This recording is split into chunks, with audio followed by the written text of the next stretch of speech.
Boa tarde, gente. Mais um programa aqui no Innovation. Hoje a gente vai falar sobre a inteligência artificial. Hoje eu vou entrevistar o professor Edilson e eu gostaria que ele se apresentasse. Sou o professor Edilson, sou professor aí da FMU. A minha área de atuação é na área de inteligência artificial, né? Na minha área de pesquisa, na área de inteligência artificial, tenho aí um mestrado e doutorado na área desde 2019. 2019 foi quando eu concluí o doutorado, mas desde 2015 eu estou trabalhando aí na área de pesquisa em inteligência artificial.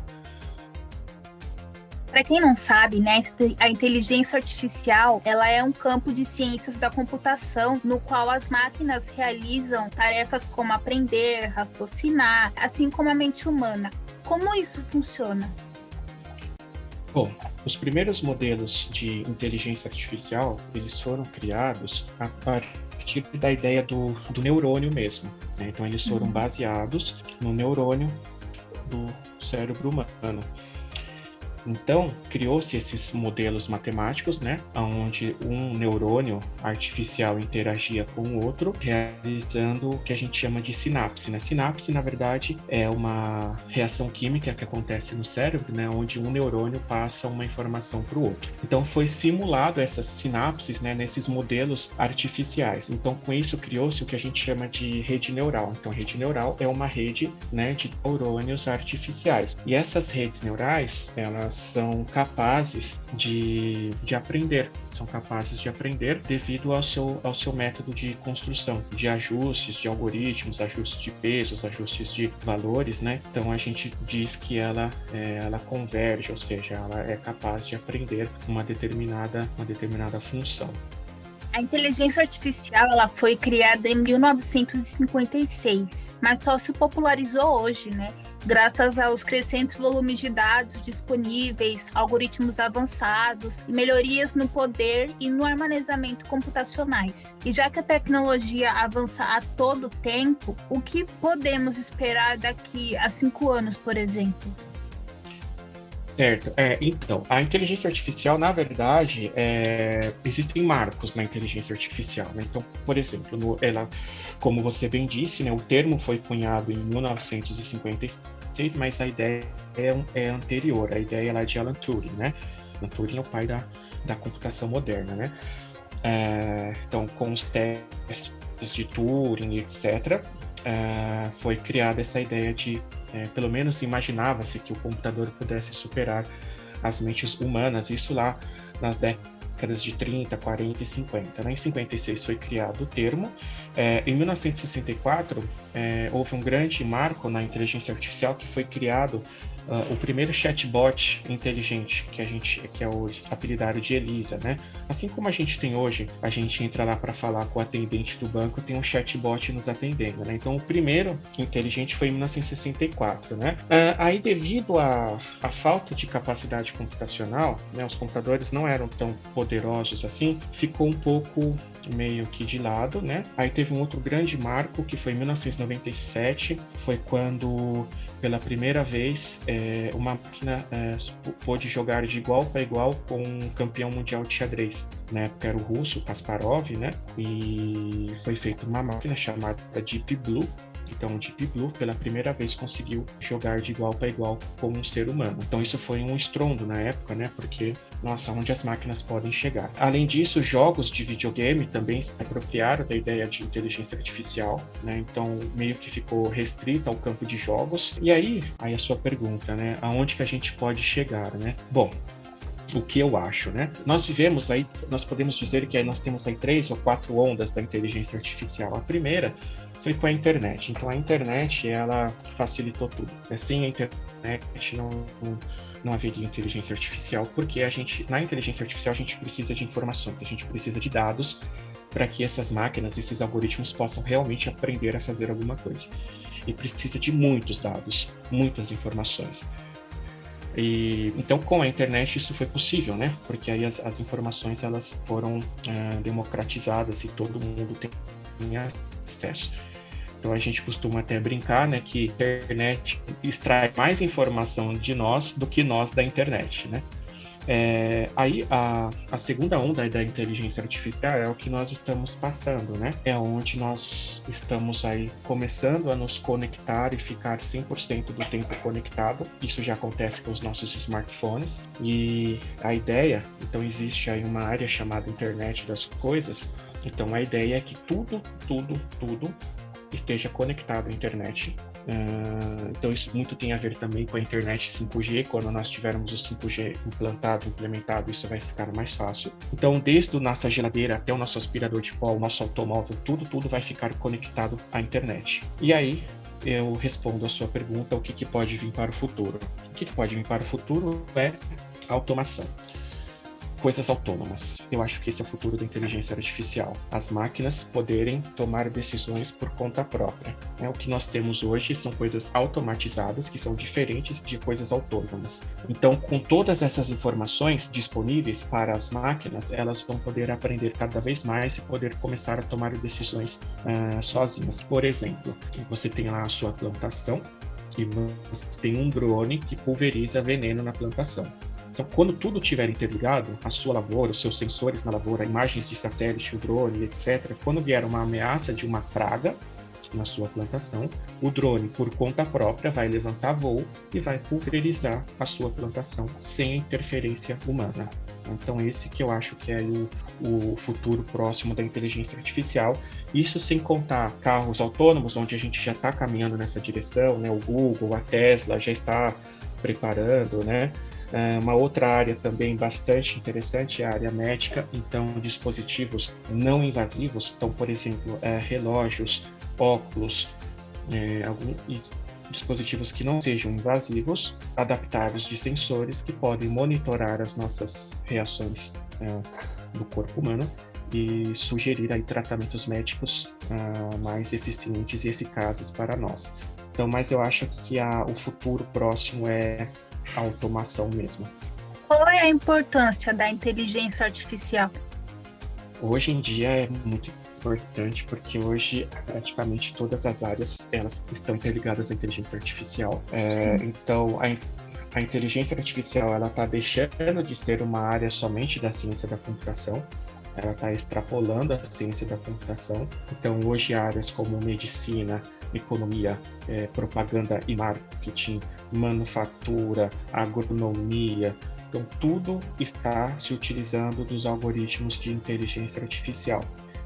Eu estava lendo recentemente, essa semana, que já estão criando medicamentos para o combate ao Covid-19 baseado em inteligência artificial. Então, a inteligência artificial está ajudando a criar os fármacos, né, os remédios para combater a Covid-19. Então, a importância é essa. Eu acho que todas as áreas do conhecimento, elas vão ser obrigadas não, né? Elas serão dependentes da inteligência artificial, assim como hoje a gente é dependente da internet e do computador. Hoje não existe nenhuma profissão que não faça uso da internet e do computador, né? Então eu acho que a inteligência artificial vai acontecer a mesma coisa. Isso, por um lado, é muito bom. Por outro lado, existem certas profissões que correm risco, né? Bom, eu acho que você acabou respondendo a minha próxima pergunta, né? Eu vou fazer agora. A gente sabe, né, que nós somos, né, a maioria da população é totalmente dependente da tecnologia hoje em dia, né? E que isso é muito bom, já que melhora, né, em muitos aspectos. Mas como a inteligência artificial está sendo usada nisso? Então, tudo que o homem inventou, ou quase tudo, foi para fins pacíficos. Até a energia nuclear ela foi para fins pacíficos. Mas sempre há o outro lado de utilizá-la para guerra, né? Então isso foi com a pólvora, isso foi com os explosivos, né? O TNT foi inventado para fins pacíficos e hoje se faz bombas de TNT, né? O avião, o carro, a energia nuclear, e tantas outras coisas que nos ajudam no dia a dia, que foram criadas para fins pacíficos, se tornaram também para fins de guerra e fins de tirar a vida do próximo. Com a inteligência artificial não é diferente. A inteligência artificial é uma ferramenta muito poderosa que, se utilizada de forma benéfico, pensando para a paz e para o bem, isso vai trazer grandes evoluções para a humanidade. Porém, já há registros de utilização da inteligência artificial para se fazer o mal. Posso citar aqui alguns exemplos. Então, hoje a gente tem o que a gente chama de deepfake. Então, o que é deepfake? A deepfake é você pegar um filme e trocar a imagem, o rosto da pessoa via a inteligência artificial. Então, eu pego lá um filme qualquer, né? Então, eles fazem isso com filmes adultos, por exemplo, e troca o rosto da mulher por uma uma pessoa que você conhece, e é tão perfeito que você pensa que aquilo foi feito de forma real. E está causando grandes problemas. Desgraçado! Inferno! Inferno! Outro exemplo que eu posso te dar é agora, questão de meses, o exército de Israel matou um cientista iraniano em território iraniano, utilizando uma metralhadora dotada de inteligência artificial. A metralhadora conseguiu localizar esse cientista dentro de um carro, num comboio no meio de 20 carros, e acertou 3 tiros nele. Tudo movido com a inteligência artificial. Então, por isso que eu falo, né? Tem coisas muito boas, né? Imagina você chegar uma máquina para diagnosticar a sua dor e te oferecer um remédio que vai aliviar a sua dor ou vai curar o seu problema, ou uma máquina que vai ajudar a fazer uma vacina, um remédio para a cura do câncer, para a cura da AIDS, né? Nossa, isso é maravilhoso.